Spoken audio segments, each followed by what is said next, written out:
Good day, ladies and gentlemen, and welcome to another talk, teach and learn and Korea experience video and everything. Man, this is amazing. The previous video I told you I'm going to talk about the caveman, and I'm going to show you the picture without context. How about that, hey? What the hell? My caveman experience. Okay, so it's actually ancient man experience. So what happened, look at that. That is how I looked for an entire day during summer. It was a very, very hot Saturday. I remember this. I wonder if I can tell you the... I think I've uploaded like at the same... There's no... I don't know if that is... This was in October. This was on October, the 1 year. It was on a Saturday. And, oh, it is October. It's literally about a year ago. Yeah, it's literally about a year ago when I uploaded that sort of video or that photo. And we had this cultural festival thing going on in Gochang. So all the foreigner teachers said they're going to be there. There was one guy that didn't want to be there. There's like a couple of like foreigners that didn't want to be there. And they basically... when they gave us like all of us different stuff. Now we had to dress up for the day. And for the people that dressed up, they had to fulfill a certain role. Sort of like a Disney sort of attraction thing. And me having the beard, obviously, I had to be the caveman. And me being slightly heavy. Slightly heavy. Look at how fat I was there. Slightly heavy. I had to be the caveman. And the big thing was I was part of like a food stall. So there was like it was sort of like a guided tour through everything. So the kids would start at, or the townspeople would start at one spot. It was near that fortress I told you about. It was literally next to the fortress. Giant field and everything, and lots of stalls and everything, like, what do you call them? Gazebos being set up and everything. And I was in the dolmen stall. You can see it, the background right behind my back is part of the dolmen. If you want to know what the hell it is, DOLMEN. Google that. That's what I had to do. That was my job. Now, for the day, essentially, what I had to do is put on my waiter happiness, teacher happy face and persona. So... and I would have to, like, you know, speak to children and everything and interact with people. So they would walk past and I'll be like, hey, come over here. You want a dolmen? And I'll build a dolmen out of a cookie. I think it was like a Mari biscuit and something. And, you know, and I'd stick things into marshmallows and everything to build a little dolmen. And I gave it to him like, there you go. Nice. Most of the time, all I had to eat was cookies. If no one was looking, I'll be like, nom, nom, nom, nom, just to get that energy up and everything. And this happened for about 4 hours, 6 hours. Yeah, from about 10 o'clock till what do you call it? From about 10 o'clock till about 4 o'clock in the afternoon. So I was in that suit the whole time. And that hair, and it was hot as balls. But I was the whole, hey, you want to know this? This is a dolmen. And I explained to them what a dolmen is. And then I'm like, oh, and this is how you build one in a cookie. And I give them the cookie and everything. And it was all quite good and happy and everything. And it was just an amazing experience. Through that entire day, I probably lost like 5 kilograms because of the sweat and everything and no eating. And, well, we did have some sort of lunch. But it was literally a case like, you're going to have lunch, and if someone pitches up, you drop your lunch, or you put it down, and you help them, and you eat quickly, you know, stuff like that. And then I'd get someone in to, like, I probably had, like, 2 smoke breaks that entire day, but it was literally like, okay, cool, I'm going to go smoke. So I, like, went around behind one of the buildings, smoke quickly, drink something, make sure no kids are watching, come back in, and do that whole charade all over again. It was quite a fun experience. Let me tell you, it was so much fun. Never want to do that whole thing over again.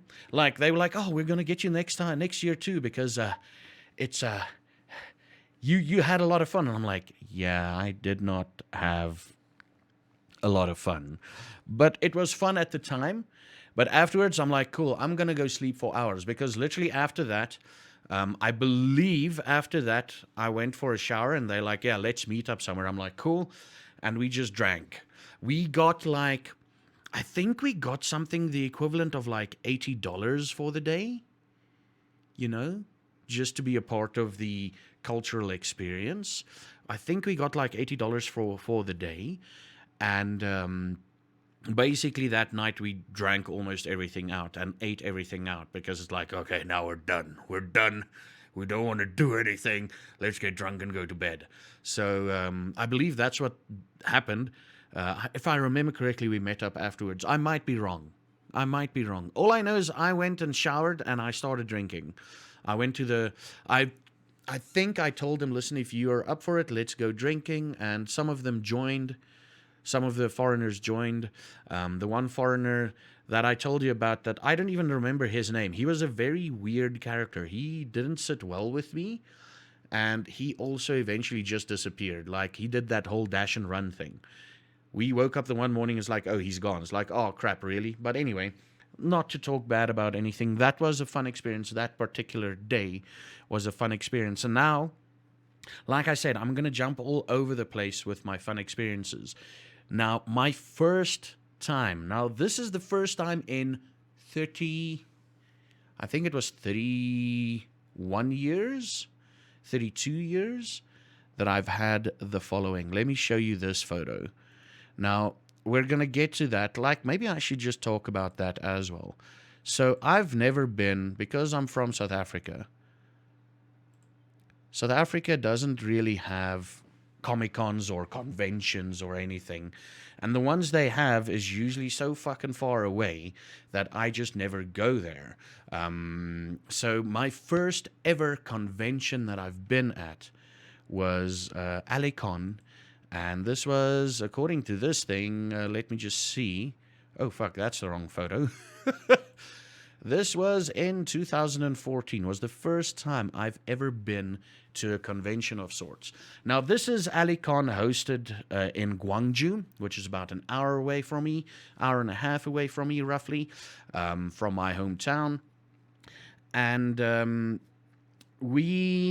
I went there, got the t-shirt. I still have the t-shirts. I still have both Alicon t-shirts because I went the 1 year and I went the second year.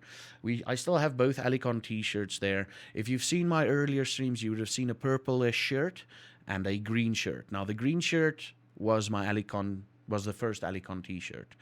And the purplish one was the second one, or vice versa. But anyway, and the Alicon was basically geek convention. People came and cosplayed and everything, and they won prizes. And there was stuff that people could bid on, like books or rare books and rare board games or board games that you can't get in South Korea. And all the money went for the Gwangju orphanage program. All the money that was made, basically, all the profit that was made basically went there. It's basically the entire convention was all the vendors there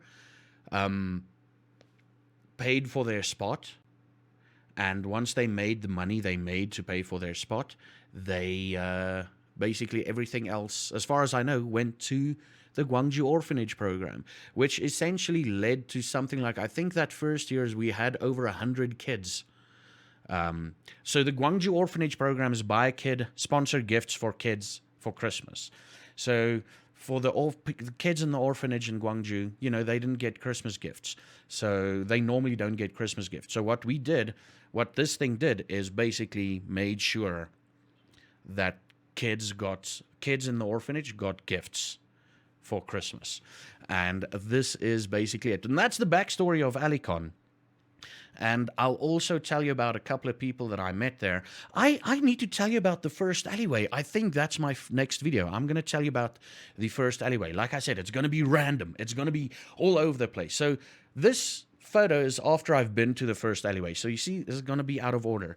And I'm sitting there and I see this one guy, the owner of Alleyway, or the main guy at Alleyway. I think his name was Tim. Yeah, his name was Tim, Canadian guy.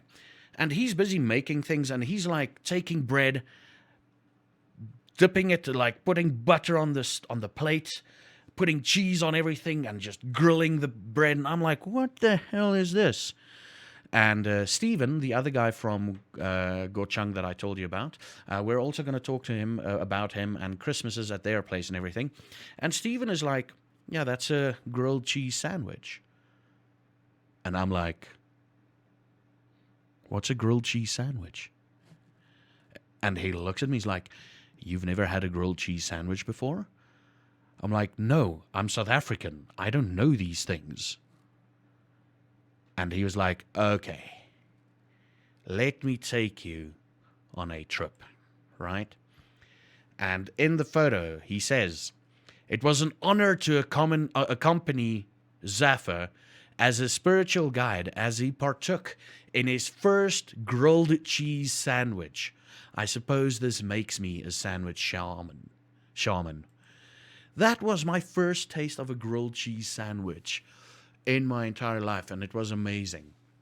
And this happened at a convention, the first convention I've been to in my life, the first convention I've been to in my life. And I'm telling you, at this stage, I was about, 32-ish? 32-ish? First convention I've been to in my life. First grilled cheese sandwich in my life. 32 years of age, and I'm eating something that delicious. Holy balls. Something a bit more about this Alicon. There was this one guy, this black dude, probably African American, most likely, and he pitched up, but he was built, but he pitched up as that worm guy from Game of Thrones, and he pitched up with the shield and the thing, and I'm like, I'm dodging him, I'm just walking past him. I was a bit afraid, I was freaked out by this, but they were people in Pokemon outfits and Pokemon trainer outfits and everything. And at this stage, I think this Alicon was the first time I met. Let's call him Thomas. First time I met Thomas. He was playing D&D, and what they were doing is that you could go into the D&D room, the Dungeons and Dragon room, and either curse the party or bless the party. And if you... all the money there also goes towards the orphanage program thing in Gwangju. So what you would do is you would go like, I'm going to bless the party, and we'll give them 10,000 won, and they all get healing potions. Or you curse them, and they all roll, their next rolls are ones. And I cursed and blessed them because I kind of felt shit. When I cursed them, I'm like, cool, let's bless them a bit. And I think that's the first interaction I had with Thomas. That beautiful, beautiful Scottish man. Holy balls, he is an amazing person.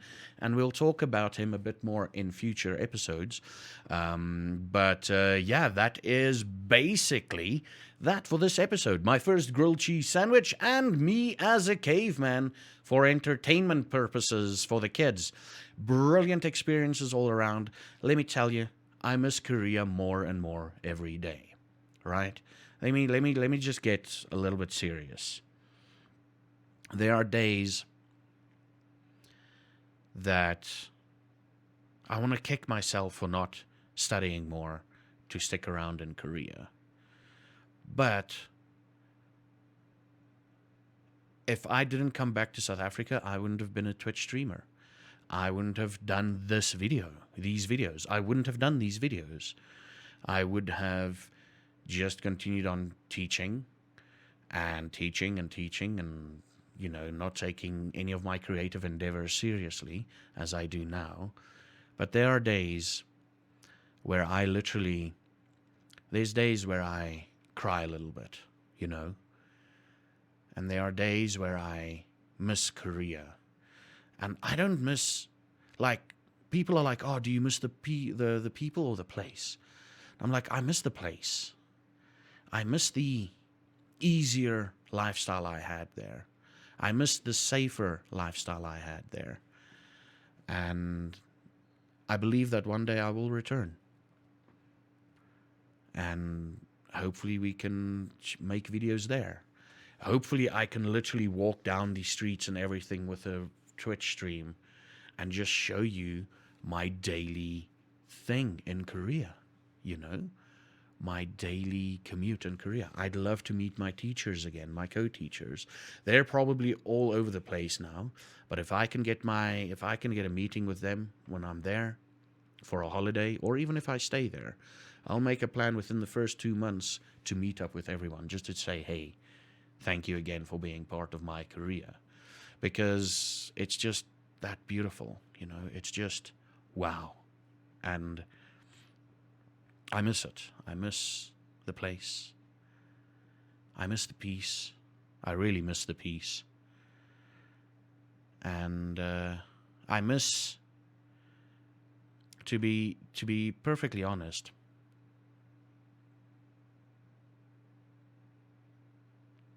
oh, and this is a hard one.